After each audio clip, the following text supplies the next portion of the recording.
And Lee, welcome to the classroom. Thanks so much for having me. Well, it's been 8 years since you were actually in my classroom at Syracuse University. hmm And I remember that you were always a very strategic student, a very good student, very strategic student. You had a dream of working in professional sports. Can you talk about what it was like for you back in the day?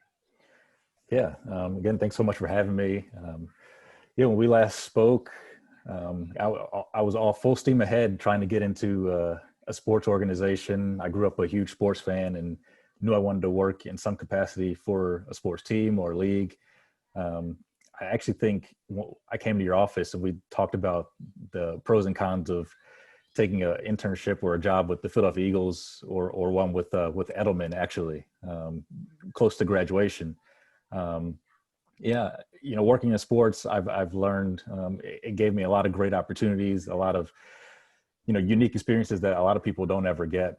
I went to 4 Super Bowls working between the Eagles and the NFL. I met a lot of different players, some of my boyhood idols, and had a lot of great experiences. You know, I think the biggest thing getting into sports is understanding the grind and the day-to-day atmosphere that you have to go through. Just to say that you work there, 1,000 people will apply for one job, and it's really competitive. So that's one thing for people looking to get into sports, figuring out how to make yourself stand out and just persevering. You're going to get a lot of no's, but you'll get that yes at some point. Stay patient and be strategic, as you said. So you fulfilled every other student's job, which is to get a job in either sports PR or entertainment PR. Can you talk about the day to day? I know, I know the excitement of going to the big games and meeting old celebrities and engaging with people you see on TV. But what is it like working in sports PR on a daily basis? Sure. I'll bounce a little bit between my experience at the Eagles and then at the NFL League office. They're a little bit different. At the Eagles, I was in what they call football media services at the time. And it's basically just media relations. So working with the local press to help them talk to our coaches, our players, developing storylines throughout the year. So things beyond just this player scored 2 touchdowns this week, but really diving in and learning about our players. I remember pitching a story about one of our lower level players who had a really unique story about working on a garbage truck, trying to make ends meet before he got into the NFL. And it turned out to be a great Thanksgiving story because he was giving thanks to his journey.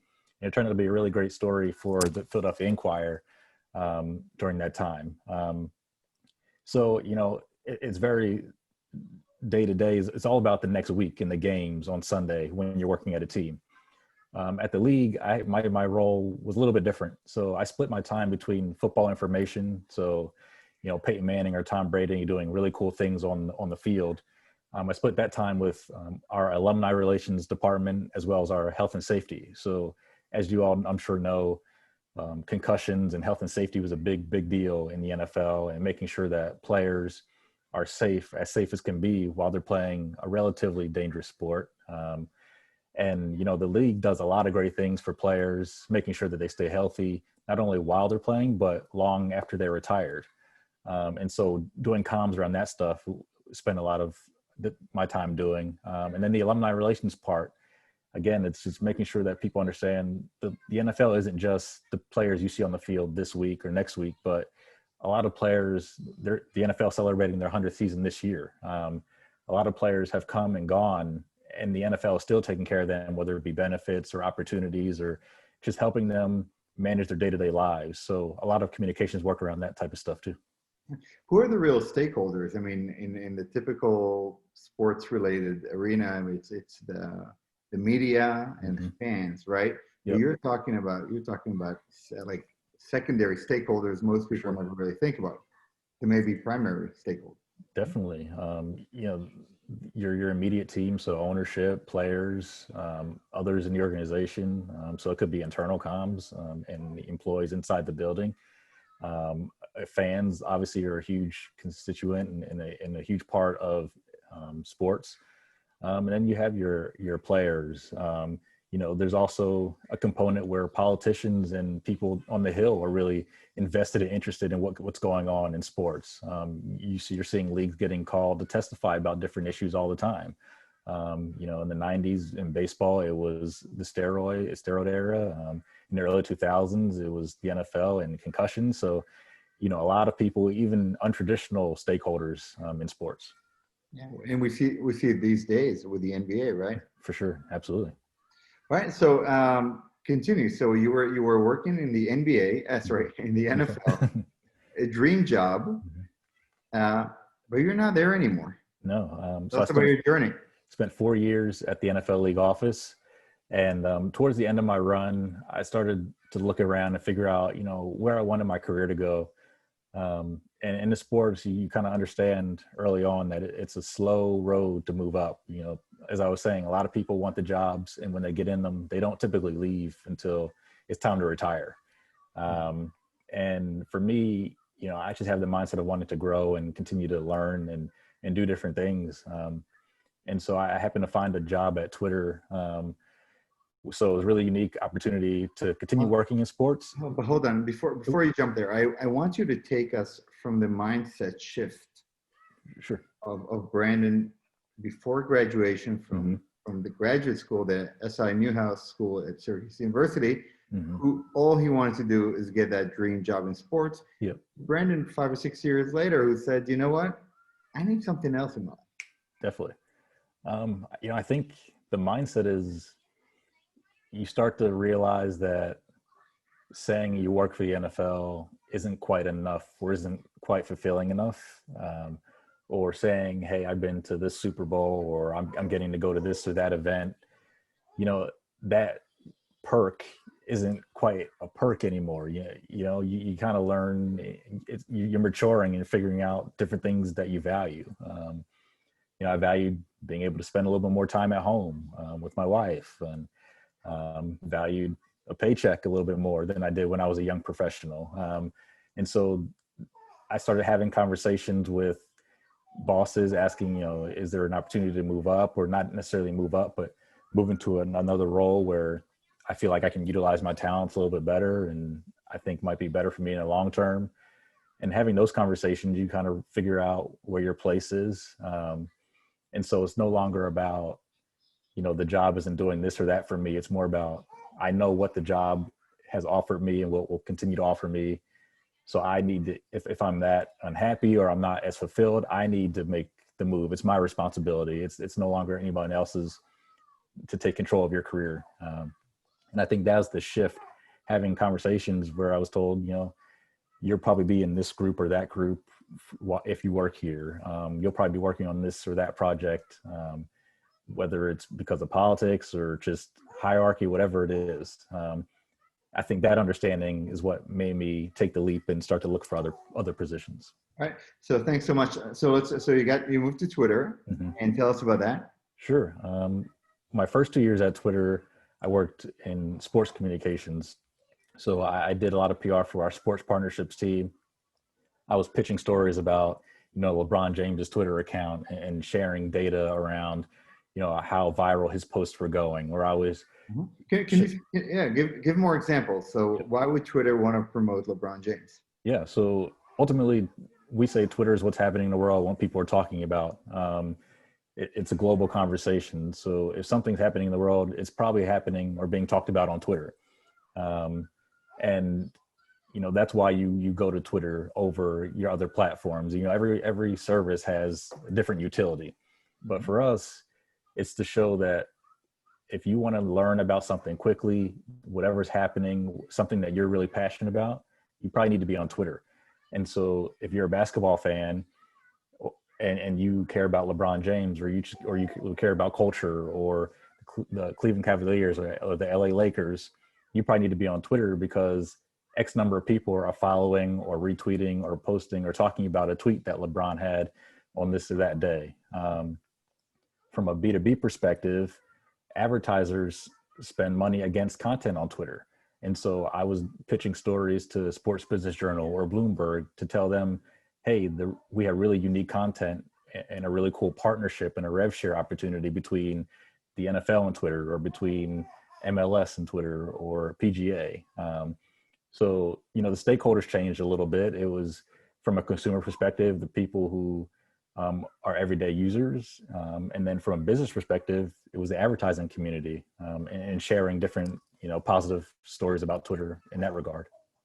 Very interesting. Okay. So those were the first 2 years. And what happened next?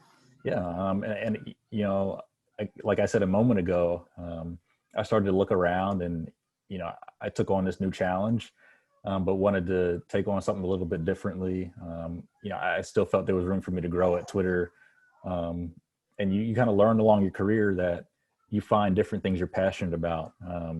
So while I was still passionate about sports, maybe not so much wanting to work in it, but I found a new passion for the business of Twitter. I really love Twitter's purpose, to serve the public conversation, and wanted to help bolster some other areas of the company. And so I started to talk to some bosses and say, hey, I would love to be able to work on this project or that project. It's not traditional with my background, but I think I can add some value. And I think for me personally, it'll help launch my career in a different trajectory. It'll give me an opportunity to look down the line and not only be pigeonholed into one area, which would be sports. And so I moved into corporate communications. And at Twitter, it's kind of a catch-all for all the kind of the fun things. So, finance and earnings, inclusion and diversity. It could mean our legal team needs help with something, or just general HR work. This year I took on a lot more of our people and HR team work because COVID happened, and we had to very quickly move our entire workforce to a remote situation, whereas we were in many offices every day, just like many other companies around the globe. This is fascinating because so many people, when they come into the business world early in their career, say, well, I don't do that because I'm supposed to only do this. And you're talking about a person who's coming in and say, how can I serve the organization in every single way? Let's talk about some of the different hats that you wear. I mean, initially you were talking about the fact that you're involved in the investor relations side of it. Can you speak a little bit about what investor relations is and why do you think many people are afraid of it? Well, Twitter's set up with an IR team and a corporate communications team that services the IR team and our finance team. So I work very closely with IR, and they're a really, really talented group of former analysts and finance professionals who really know the nitty gritty of the numbers. And where comms comes in, and that is helping to craft the message for our earnings call and craft the message for press when our CFO goes out and does CNBC or Bloomberg.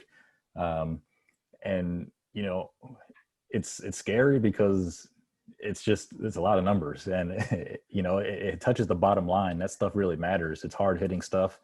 And for a lot of people, they don't have that skill set, or they don't know they have it. You don't have to be a guru in finance to be able to work in IR or in comms to supporting the IR function. You just have to have a willingness to want to learn. You might have to, you're reading a little bit different things. I'm not reading as much Sports Illustrated as I used to be. I'm reading a little more Bloomberg and Barron's. But So for the metaphor, I mean, if you're a PR professional, how different is it to work in the world of ESPN versus CNBC, right? Yeah. The topics are different, but the skill set is the same. You're still building relationships with reporters. Reporters are just people looking to tell a story. They want accurate, timely information. And that's whether you work at ESPN or you're at CNBC. They just want the latest information. They want you to be truthful if you're in an organization, and be straightforward. One of the biggest things I found with reporters, no matter what area you're working in, is don't only be the person who comes to them when you need something. Build a relationship and, come to them and talk to them off the record, or talk to them on background about certain things. If you can't speak necessarily public about something, still say, hey, I can give you a little bit of background. You can't use this right now, but those type of things kind of go a long way down the line. Maybe if they're working on a story that isn't as flattering to your company, they give you an opportunity to talk it out before they run with the story. That type of stuff goes a long way. Sometimes in PR, killing a headline is just as important as, securing a great one. Absolutely. Um, it's very interesting because you work for a really, really complicated brand. I mean, Twitter is an organization that is currently in the middle, as many social media platforms are. We're talking about issues regarding privacy. We're talking issue regarding bots and fake news. I mean, there are hundreds of thousands, allegedly, of bots from interests all around the world on Twitter.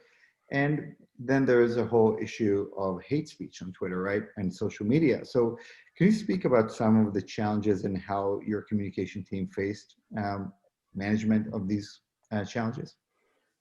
One of the things I love about Twitter and our comms team at Twitter is we're very transparent and very open and willing to accept our challenges and our shortcomings. And I think, that goes all the way up to Jack Dorsey, our CEO. We don't hide from it or shy away from it or try and spin it. If we have an issue, we address it. We figure out what needs to be addressed.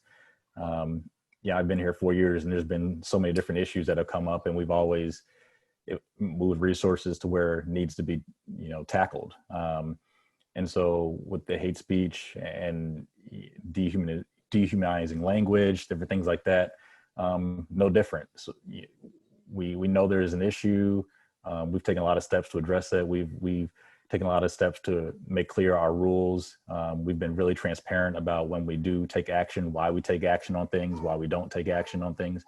So I think the transparency for us is what sets us apart from others. So ultimately, always it's about public relations. It's about relationship building, relationship management, and trust. Absolutely.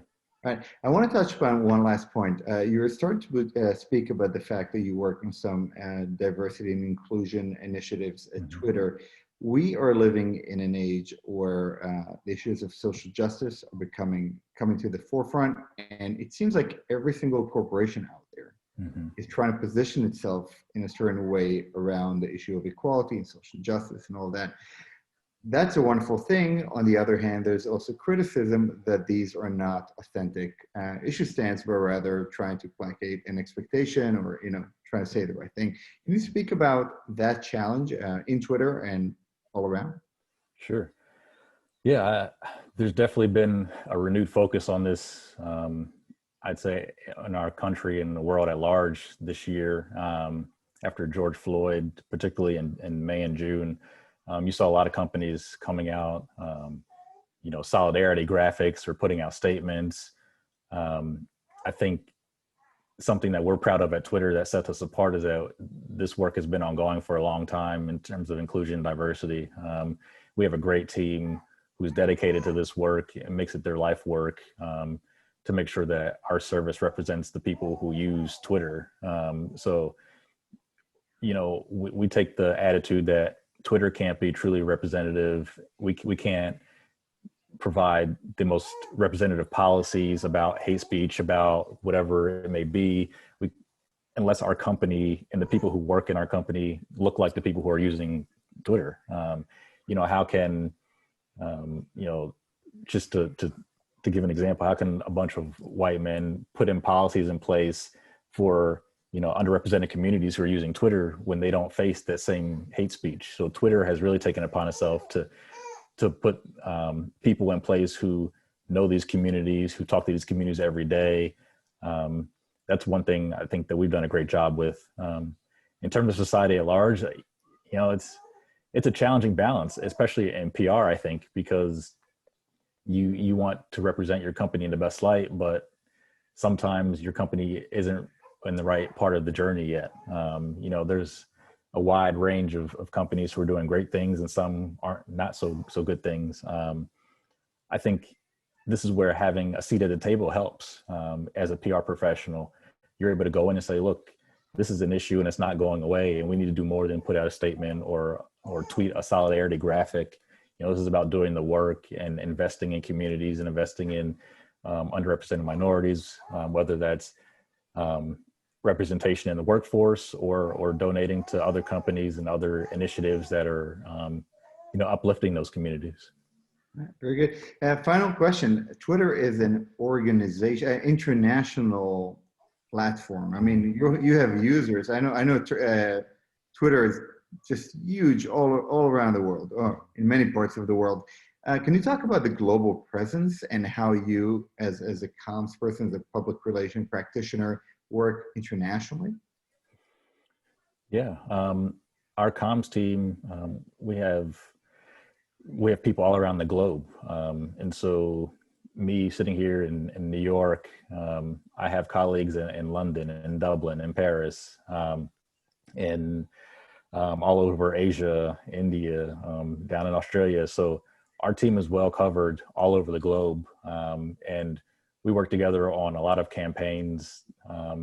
If something is happening in the U.S., we find ways to try and make it global in nature, because we know that there's people in the U.S. who are using us, people in India, people in Japan, and so having colleagues all over the world has really been a really cool opportunity to work on some global things that I don't think I would have been able to if I was working in other companies. You know, us in the U.S., we're so focused on this November because we have an election coming up, but there's elections all over the globe every year, and they're all being talked about on Twitter all the time. So we're even learning from our global colleagues who have had elections last year and the previous years, taking things that they've learned about election integrity and just conversation on Twitter and putting them into practice here in the U.S. because they're already well versed in it.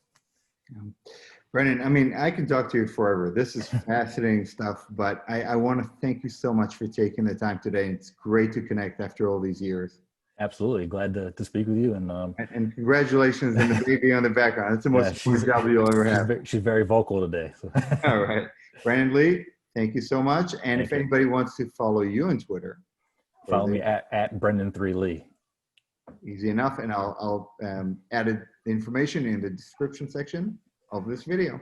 Awesome. Thanks so much and have a great day. You too.